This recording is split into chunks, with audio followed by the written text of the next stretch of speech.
Voltamos para mais um bloco do programa Polêmica aqui pelo canal 25 da Via Cabo, Terceira Via TV. Lembrando mais uma vez a vocês, críticas, elogios e dicas ao programa, programapolêmica@gmail.com e agora também no YouTube para todos vocês que não têm acesso pela Via Cabo. Dando sequência ao que a gente estava conversando, ainda fechando um pouquinho dessa questão das redes online, que é a repercussão negativa do que é colocado. Às vezes é uma imagem, às vezes é uma charge, às vezes é um comentário. Nós tivemos aqui em Campos mesmo um caso de racismo, né? E aí até me lembrou uma questão aqui. Às vezes as pessoas extravasam no Facebook, né?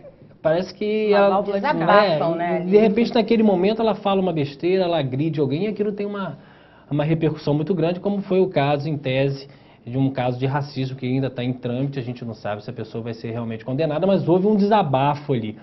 E aí você às vezes entra na justiça, busca uma reparação moral daquilo, mas eu acho, na minha opinião, que é diferente do caso fora da rede social. Acho que ali o dano negativo ele sempre vai existir. Qual a leitura de vocês disso? Claro, sempre vai existir porque, querendo ou não, tem um âmbito mundial, né? A rede, a internet, ela é mundial.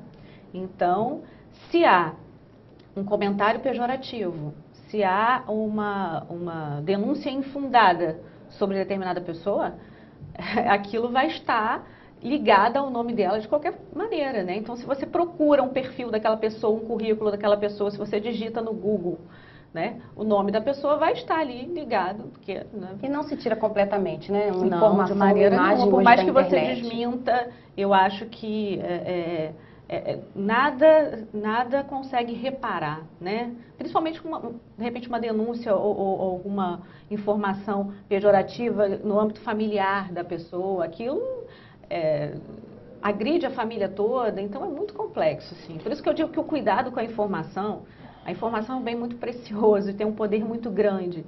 Então as pessoas têm que ter mais cuidado com o que falam, mais cuidado com o que postam. Eu estava observando aquela jornalista Bárbara Gância, e ela fez uma observação muito interessante. Ela falou que ela também é muito contestada, ela é uma pessoa muito polêmica, e às vezes as pessoas partem para dentro dela com uma agressividade muito grande. E ela falou que, na verdade, não é que ela não queira discutir com aquela pessoa, porque ela falou que a agressividade parece que a pessoa quer atingir ela como se ela fosse uma pessoa inatingível. E quando ela quer discutir com a pessoa se torna amável. Sim. Né?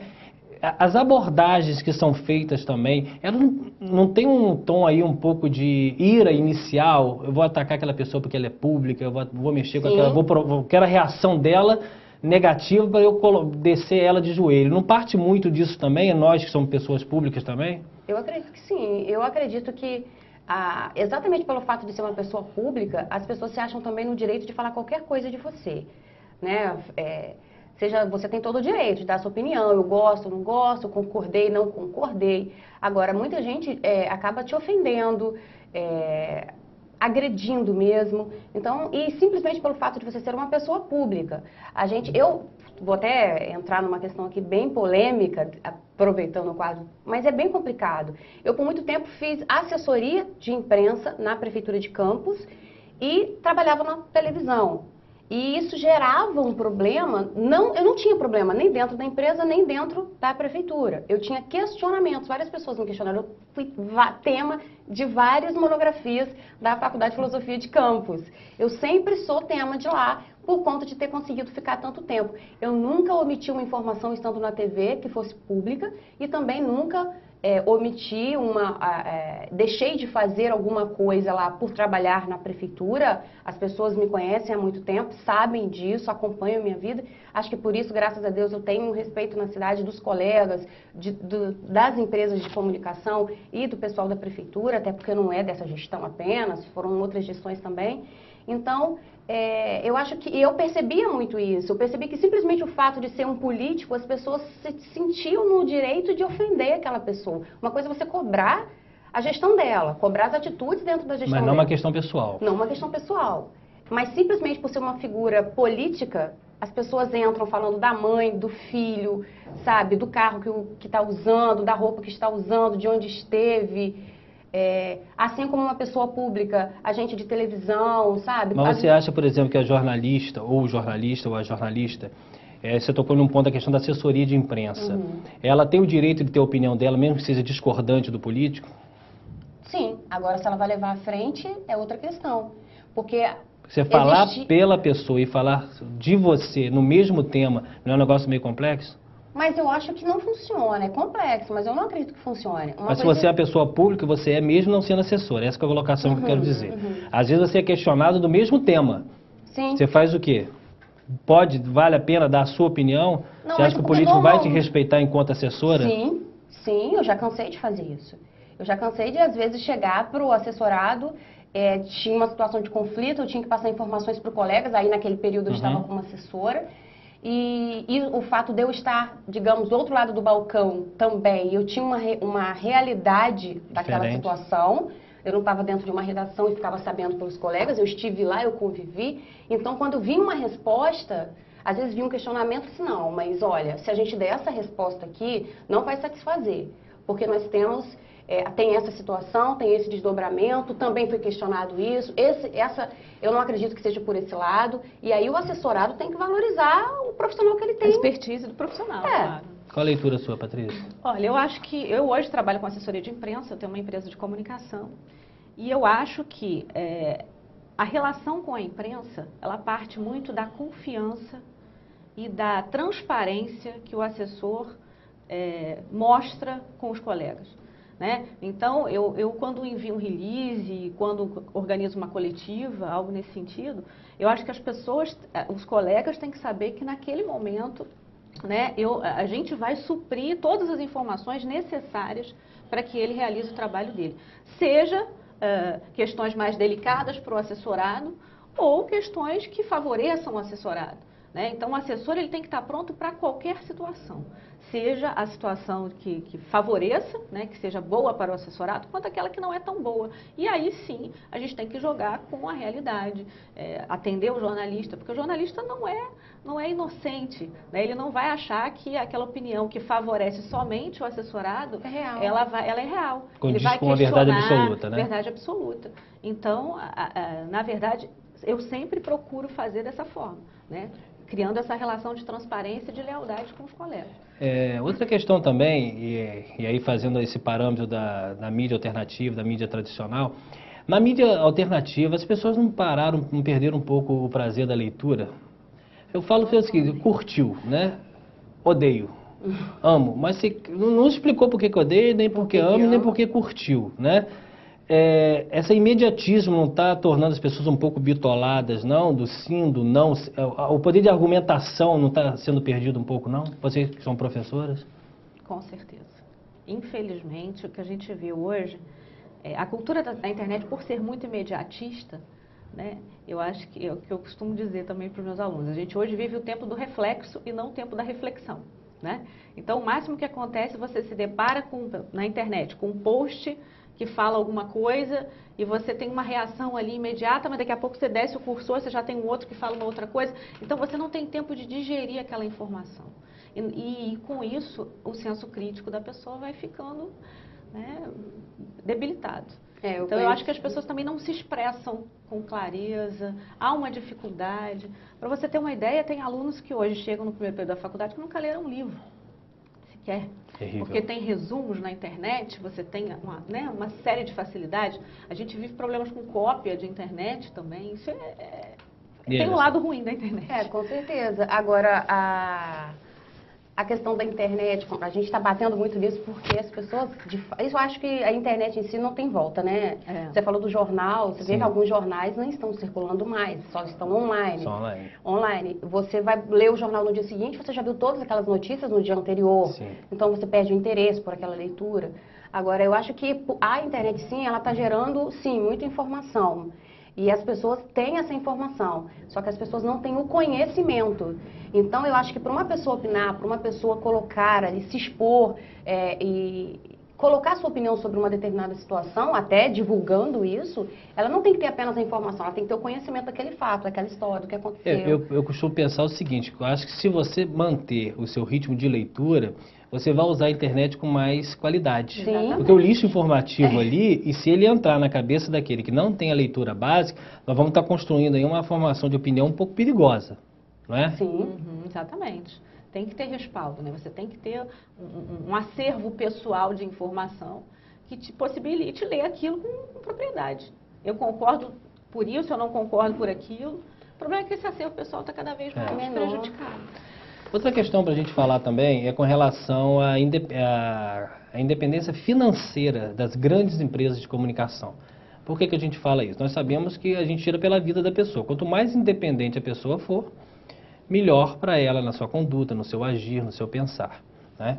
E isso também parte para as pessoas jurídicas. Quanto mais saúde financeira ela tiver, mais qualidade ela tem de trabalho. Sim. E a gente vem acompanhando aí que as empresas passam, né, em nível nacional, passam por questões econômicas muito sérias. E acabam tendo uma atrelação, não às vezes oficial e às vezes oficiosa, com o poder público, no âmbito federal, no âmbito estadual, no âmbito municipal. Isso pode vir a dificultar um pouco na mensagem que é passada. Qual a solução para essas empresas, para que elas se mantenham com credibilidade e, ao mesmo tempo, com saúde financeira? Bom, eu não acredito que seja dependendo apenas de órgãos públicos, por exemplo. Estou sendo bem direta. Claro. A gente sabe que algumas empresas dependem exclusivamente de verbas municipais, estaduais e federais. E eu acho que não deve ser por aí. Por quê? Por mais que seja difícil você conseguir uma grade privada, né, clientes da rede privada e tal, mas você acaba se comprometendo. De que maneira? Na exposição do conteúdo que você vai colocar, que você vai trazer. Né? Nisso que você não... Algumas pessoas falam assim, mas recebe uma verba do Estado, então tem uma denúncia do Estado, eu não vou fazer. Eu discordo, sabe? Eu acho que pelo contrário. Você tem que ir lá, você tem que cobrir, assim como os outros, até porque você não vai deixar, o assunto não vai deixar de ser noticiado porque você não vai estar lá. Então eu acho que as pessoas têm que buscar a independência, sim. Não dá para dizer que os órgãos, eu acho que todos eles podem abrir mão das verbas públicas, porque elas são maiores, a gente sabe, que as verbas privadas que chegam aos veículos, mas eu acho que você pode se fortalecer sem perder a credibilidade, não fechando os olhos nem a boca para isso, sabe? Para o que acontece lá fora. Eu acho que tudo depende da forma em que você se coloca. Uma coisa é você narrar um problema, você buscar a solução, você ouvir as autoridades, ouvir quem está reclamando, pedir para aquela autoridade ir até o local, vivenciar aquela situação com quem está denunciando e ficar ali, suitando, como a gente costuma dizer no nosso meio, que é desdobrando acompanhando aquele caso. Agora, com isso você vai se tornar mais forte, inclusive para o seu patrocinador, que por mais que ele brigue com você, você vai ter audiência e isso que é importante para ele. A audiência do teu programa que é importante para ele. Então você vai ter que saber se colocar sem deixar de dar informação e sem deixar de cobrir o fato. Uma coisa é cobrir o fato, outra coisa é você ficar colocando o dedo na cara das pessoas, é você ficar de piadinha, é você não dar o espaço para resposta, porque acontece muito. Há denúncia, sem fundamento às vezes, a moradora disse que não tem nada. Aí você fala, não, mas tem. Mas depois você manda uma nota. Já aconteceu isso comigo. Depois você manda uma nota, a gente fala que não tem. Ou seja, a informação está indo para o ar e está indo errada. Aconteceu um fato, vou ser mais clara, aconteceu um fato de que existia uma denúncia. Antes da matéria ir ao ar, nós mostramos, eu enquanto assessora da prefeitura, que aquilo era inverídico. Eu fui até lá com a equipe, ela viu que de fato era inverídico, falou assim, mas a matéria está pronta. Então, fazer o seguinte, eu vou colocar ela dizendo que não tem, e aí você manda uma nota dizendo que tem. Posterior? Não tinha o contraditório na matéria inicial? Não, a matéria foi ao ar assim, uma matéria inteira falando que não tinha, eles sabendo que tinham, e eu mandei a nota e eles disseram que não tinha. Mais uma vez a gente volta na questão inicial, é o cuidado com a informação, a responsabilidade ao informar. Que eu acho que é do veículo, é do jornalista, sim, é do blogueiro, é da pessoa que posta no Facebook, é responsabilidade. Isso reflete financeiramente na credibilidade do órgão e do profissional e na credibilidade diante, inclusive, da população. E agora, a gente sabe que as pressões existem, né? Sim. E não são pequenas. O jornalista ele é um organismo dentro de uma estrutura muito grande, né, de trabalho. Outra questão importante dentro dessa questão ainda, existem vários jornalistas, principalmente apresentadores, O Boris Casoy faz isso, tem uma menina do SBT também que ficou famosa, tem vários YouTubes, né? Por expressarem diretamente a sua opinião com relação àquele tema. Faz a apresentação, faz a abordagem, mas é categórica na sua opinião. E, obviamente, ali está representando a empresa, né? Não tem uma TV privada dela, né? Mas é um comentário escrito, Isso. repassado com seus editores. Então, isso que eu quero saber de vocês. Ideia. Vocês apoiam esse boom novo da pseudo-independência do apresentador? Ou você acha que tem que ter um limite nisso aí? Qual é a leitura que vocês fazem disso aí, Patrícia? Olha, eu acho que depende da linha editorial do jornal. Se é um jornal que já se coloca como opinativo, porque isso é muito importante. Nós estamos Cláudio. falando de mídia escrita e falada? Isso, Tá. um jornal que já se coloca como opinativo, porque eu acho que assim, a maneira como o leitor ou o telespectador enxerga aquele veículo faz toda a diferença. Então, se é um jornal que se coloca como objetivo, imparcial, que imparcial a gente sabe que não existe, mas imparcial, e aí vem aquela opinião depois como uma verdade absoluta, eu não concordo. Agora, se o veículo já se coloca como opinativo e expõe que aquilo é uma opinião do veículo ou do jornalista, eu acho que não tem nada a ver. Aliás, eu acho que é até uma postura mais ética. Né? A gente tem nos Estados Unidos jornais que apoiam deliberadamente candidatos a presidente. Sim. E eles vêm com um editorial explicando por que apoiam, por que tem aquela posição. Então o leitor não é enganado. Ele sabe que o que ele lê naquele jornal vem de uma visão de mundo, de uma visão política, que às vezes nem está atrelada à questão financeira, mas que é uma visão de política e de país, né? Então, eu acho que isso é honesto com o leitor, mas aí depende de como o veículo se coloca. Alessandra. E citando especificamente os casos dos jornalistas que você colocou, não é assim, Cláudio, entra uma matéria, o apresentador se vira para a câmera e simplesmente fala o que ele quer, o que ele pensa, e não é. E debocha, às vezes, de uma notícia, de uma resposta, do que foi dito por um entrevistado. Tem que ter o tom, né? Tem que ter o tom. E nesses casos, quando ele é feito de forma séria, como nesses casos que você citou e outros que existem, não é o próprio Boris Casoy, ele não virava para aquela câmera e falava que a conclusão que ele acabou de chegar. Aquilo ali foi pensado, foi discutido com o editor dele. Foi feito, mas foi feito com direção. Feito com direção e com responsabilidade, porque as consequências elas vêm, de uma forma ou de outra elas vêm, seja do público, seja do patrocinador, seja dos colegas, a pressão existe de todas as maneiras. Ok. Nós estamos aqui com Patrícia Daldegan e Alessandro Ribeiro. Vamos ao intervalo, daqui a pouco a gente volta.